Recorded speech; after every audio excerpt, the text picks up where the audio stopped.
Menurut saya, Amin Rais harus diposisikan sebagai salah satu lawan politik yang bagaikan virus yang mematikan dalam rezim pemerintahan Prabowo bersama Gibran.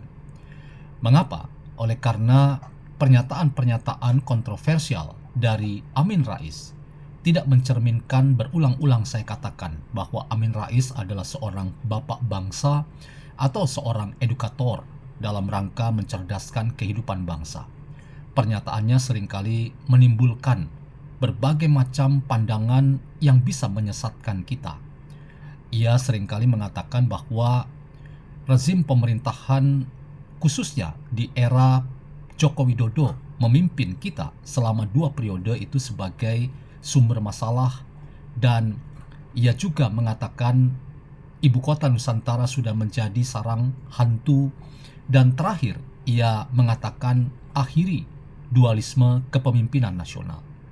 Apa yang dimaksud oleh Amin Rais tidak lain dan tidak bukan adalah tuduhan terhadap Jokowi yang ingin mengambil alih kekuasaan, bukan hanya popularitas, tapi kekuasaan yang sedang diemban oleh Prabowo Subianto sebagai presiden kita hari ini.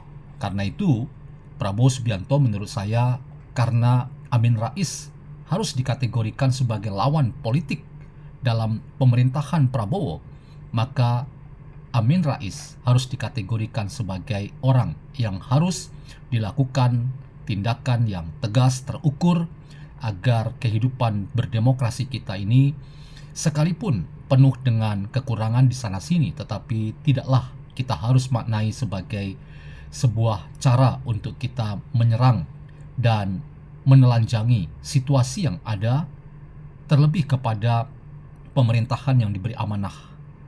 Kita menyerang dengan menggunakan diksi disinformasi, fitnah, dan ujaran kebencian.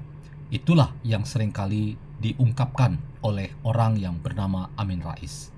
Bagaimana kita membincang pernyataan Amin Rais yang terakhir ketika ia mengatakan akhiri dualisme kepemimpinan nasional. Apakah betul bahwa hari ini ada dualisme kepemimpinan nasional? Apakah pernyataan Amin Rais ini harus dikategorikan sebagai upaya mempertajam pernyataan SBY tentang matahari kembar? Mari kita membincangnya. Selamat datang dalam channel Meragukan Filsafat, sebuah channel yang secara sadar dibangun untuk turut mengedukasi ruang publik virtual Indonesia dengan menawarkan alternatif berpikir dari lensa pemikiran filsafat untuk membaca fenomena sosial, politik, kebudayaan dalam konteks Indonesia kontemporer, tanpa berpretensi untuk menggiring opini kita mempercayai pandangan-pandangan dalam channel ini. Teman-teman, lagi-lagi ini adalah pendapat pribadi saya yang mencermati dengan seksama dan kritis bagaimana sepak terjang politik dengan narasi-narasi yang dibangun oleh seorang Amin Rais. Saya berulang-ulang katakan, kalau kita bicara tentang Amin Rais, maka sulit kita sebut ia sebagai seorang yang turut melahirkan reformasi dengan berbagai macam hal yang kita katakan kita ingin melakukan pembaharuan dalam rangka kehidupan politik di tanah air kita. Kita melihat bagaimana sosok Amin Rais itu menjadi blunder dalam rangka menghadirkan kehidupan politik yang bermartabat, yang bermoral, beretika, dengan segala macam keadaban. Kita justru menemukan sosok yang bernama Amin Rais itu sebagai virus yang mematikan dalam kehidupan politik dan demokrasi di tanah air kita.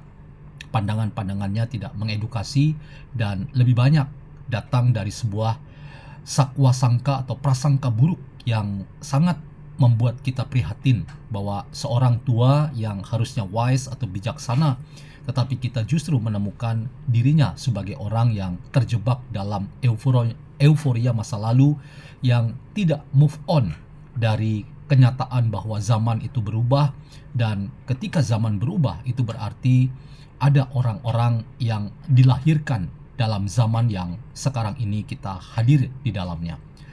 Ketika ia mengatakan bahwa kepemimpinan nasional ini harus diakhiri dualismenya, maka publik luas bertanya-tanya, dualisme seperti apa yang dimaksud oleh Amin Rais?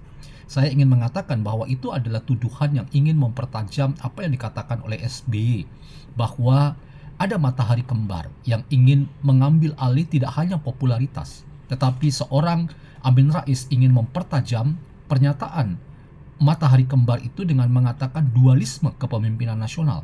Itu berarti akan ada atau sedang ada atau tengah berlangsung apa yang dinamakan upaya dari seseorang untuk mengambil alih kekuasaan.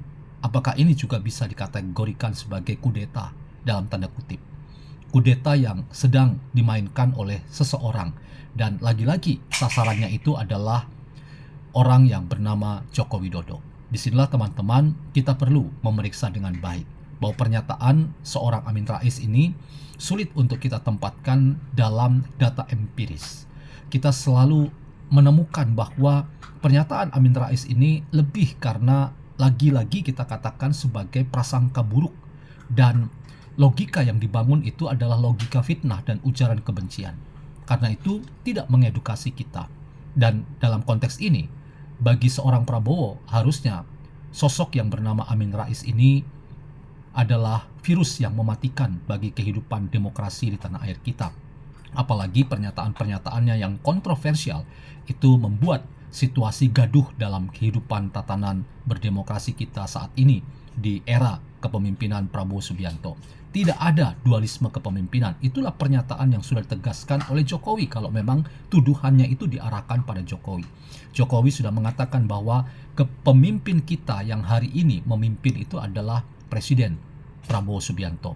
Dan seorang Jokowi sudah menyatakan komitmennya untuk mendukung Prabowo Subianto. Dan mereka berdua adalah sahabat dan saudara yang tidak bisa dipisahkan oleh siapapun, termasuk mungkin tekanan-tekanan politik lewat narasi dan argumentasi yang datang dari ujaran kebencian dan nyinyir belaka yang datang dari orang seperti Amin Rais. Karena itu teman-teman, untung saja bahwa Amin Rais tidak diundang oleh Prabowo Subianto di City Sentul, di mana puncak perayaan ulang tahun ke-17 Partai Gerindra itu dilangsungkan. Kita justru melihat bahwa secara sadar seorang Prabowo Subianto mengundang Joko Widodo untuk hadir, bahkan memberikan pidato politiknya yang sangat penting, memberikan kekuatan politik dan dukungan bagi Prabowo Subianto sebagai pemimpin kita hari ini. Itulah pernyataan Joko Widodo untuk memberikan legasi dan legitimasi untuk seorang Prabowo Subianto memainkan peran-perannya, termasuk melakukan langkah-langkah terukur dalam rangka memastikan sehatnya kehidupan berdemokrasi kita. Disinilah teman-teman, orang seperti Amin Rais sebagai virus yang mematikan dalam demokrasi di tanah air kita harus disikapi dengan sikap yang sangat terukur untuk membuat kita bisa melihat masa depan yang baik dalam tatanan berdemokrasi di tanah air kita. Kita sungguh sangat prihatin bahwa orang tua ini lagi-lagi terus-menerus menebar berbagai macam pandangan yang negatif tentang situasi ini, termasuk terhadap pemerintahan Prabowo Subianto yang sudah berusaha maksimal untuk menghadirkan kebaikan dalam hidup bersama kita.